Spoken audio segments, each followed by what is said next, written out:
राधे राधे दोस्तों हमारे चैनल में आप सभी का स्वागत है। दोस्तों, आप सभी जानते हैं कि 16 अगस्त 2025 को कृष्ण जन्माष्टमी हमारे देश में बहुत ही धूमधाम से मनाया जा रहा है। दोस्तों, आप सभी जानते हैं कि भगवान श्री कृष्ण लीलाधर हैं। उनकी बाल लीलाएं तो और भी रोचक और आश्चर्यजनक हैं। उनकी बाल लीलाएं हमेशा से ही भक्तों को मोहित करती रही है। ऐसे ही एक बाल लीला कालिया नाग के मर्दन से जुड़ी है।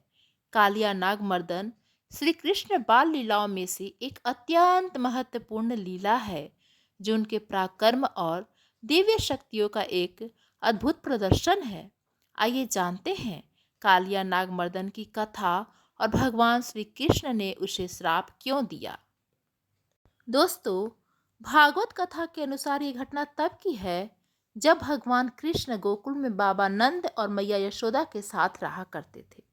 उस समय कालिया नाग 5 फनों वाला एक भयंकर और महान विषधर नाग भगवान विष्णु के वाहन गरुड़ पक्षी से दुश्मनी होने के कारण गोकुल के पास बहने वाली यमुना नदी में आकर रहने लगा।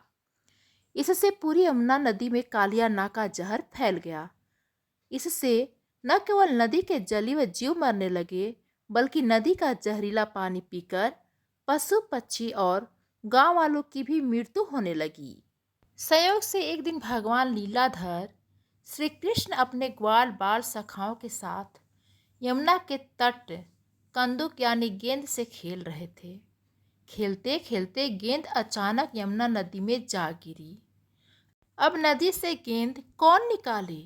एक भी ग्वाल बाल सखा तैयार नहीं हुए। सभी को अपनी जान प्यारी थी। सभी सखा ने मना कर दिया। बलराम भैया ने भी साफ साफ इनकार कर दिया कि मुझे अपनी जान बहुत प्यारी है, मैं नहीं जाऊंगा यमुना में। तब अपनी लीला को दिखाते हुए भगवान कृष्ण ने गेंद को निकालने के लिए कृष्ण यमुना नदी में कूद पड़े। उनकी यमुना में कूदते ही नदी में सो रहा कालिया नाग जाग गया। नींद में खलल पड़ने पर कालिया क्रोध में और भी भयंकर दिखाई दे रहा था। वह श्री कृष्ण को अपने जहर का शिकार बनाने लगा। लेकिन कालिया नाग जहाँ विष छोड़ता या फन मारता, श्री कृष्ण वहाँ से कब का हट चुके होते। वहीं कृष्ण ने अपनी मुष्टि यानी मुक्कों से प्रहार कालिया नाग को पृष्ठ कर दिया। वहीं दूसरी तरफ यह बात माता यशोदा समेत पूरे गोकुल को पता चल गई। पूरे गांव वाले दौड़ते दौड़ते यमुना नदी के किनारे आ गए। नंद बाबा सहित सभी गांववासी आश्चर्य और कौतुक से यह अद्भुत नजारा देख रहे थे। जल्द ही विषैले कालिया नाग को श्री कृष्ण इतना थका दिए कि वह बेसुध हो गया। भगवान श्री कृष्ण ने कालिया नाग को नदी छोड़कर जाने का आदेश दिया, लेकिन वह नहीं माना और एक बार फिर श्री कृष्ण पर हमला कर दिया। इस बार लड़ाई और भी भयंकर थी। उधर मैया यशोदा का दिल बैठा जा रहा था।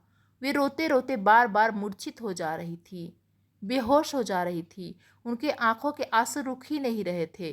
काफी देर तक भगवान कृष्ण और कालिया नाग की जोरदार लड़ाई होती रही। कुछ समय बाद कालिया नाग हार गया। तब भगवान कृष्ण ने कालिया नाग के 5 फनों को नाथ दिया और उस पर बांसुरी बजाकर नृत्य करने लगे और उसे अपने वश में कर लिया। लेकिन कथा यहीं खत्म नहीं हुई है। कालिया नाग को नाथने के बाद नाग की पत्नियों ने श्री कृष्ण से विनती की कि वे उनके पति को माफ कर दें, क्षमा कर दें। लेकिन यमुना नदी से बाहर निकलते ही कालिया नाग वहां से भागने लगा। भगवान श्री कृष्ण ने उसे रुकने के लिए कहा, लेकिन वह नहीं रुका। श्री कृष्ण भगवान जानते थे कालिया नाग एक महान विषैला सांप है। वह जहाँ भी जाएगा वह मनुष्य और जीवों के लिए काल ही सिद्ध होगा। इसलिए श्री कृष्ण ने कालिया नाग को श्राप दिया, ओ कालिया, यदि भागने के दौरान जहाँ भी पीछे मुड़कर देखोगे वहीं पत्थर के हो जाओगे। कहते हैं कि वृंदावन से लगभग 5 किलोमीटर दूर जैत गांव में ही कालिया नाग ने पीछे मुड़कर देखा और पत्थर का हो गया। आज इस जगह पर कालिया नाग का मंदिर है, जहां देश भर से श्रद्धालु पत्थर बन गए कालिया नाग दर्शन करने और पूजा करने आते हैं।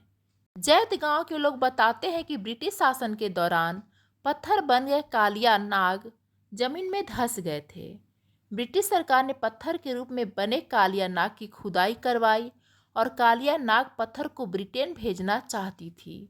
ग्रामीणों की इसकी जानकारी होने पर उन लोगों ने जमीन में धंसी कालिया नाग को रातों रात जमीन से निकालकर छिपा दिया। ब्रिटिश सैनिकों ने पूरे गांव में कालिया नाग पत्थर की तलाशी का अभियान चलाया, लेकिन वह नहीं मिल पाई। भारत की आज़ादी के बाद ग्रामीणों ने फिर दोबारा से कालिया नाग को उसी जगह पर स्थापित किया। बाद में ग्रामीणों के सहयोग के बाद कालिया नाग मंदिर को बनवाया गया। तो ये थी दोस्तों कृष्ण भगवान जी की और कालिया नाग की कथा। धन्यवाद दोस्तों।